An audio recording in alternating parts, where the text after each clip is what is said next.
deal. Yeah, there's a lot going on. Let's bring in our guest to discuss. Joining us this hour, National Trial Attorney Michael Jaafar. Michael, of course, thank you for joining us. You know, my first thought that I want to tackle is the witness, because I, too, feel bad for her. She's a regular person. She didn't get there. Number one, we know if you're subpoenaed to court, you better show up. Number two, I am surprised, though, that the judge said, well, I'm issuing a bond to make sure you're here, when I didn't hear a lot of clarity from the state. The defense said, well, we didn't subpoena her till April 7th. She's not in violation of ours. The state didn't really clarify. Did they communicate with her well? When did they say she needed to be there? Did they reach out to her? I think some of those things could have been, in the interest of fairness, considered before issuing a bond. I think the judge was heavy-handed, completely heavy-handed. I don't think that she should have put a bond on this witness.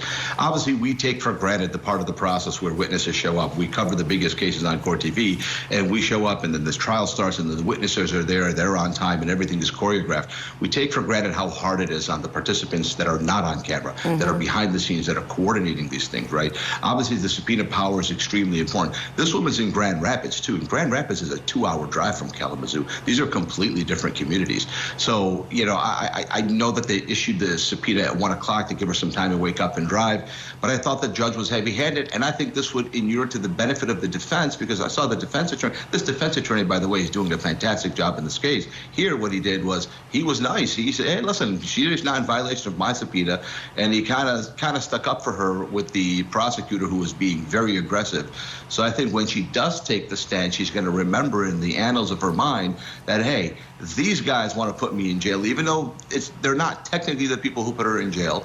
She's going to have it in the annals of her mind. So I think that this was a very dramatic moment. I thought the judge was heavy-handed, and that's my take. I agree. I agree. I think more questions should have been asked. Yeah. Yeah, she doesn't have the $1,000. Calhoun, she's the 911 lady? Yeah. Yeah. So I think, right? I think that's who Connie Calhoun. Yeah, that is so who she is. Yeah, she calls 911 during this fire, and now she'll be in jail for the weekend. Yeah, which is crazy.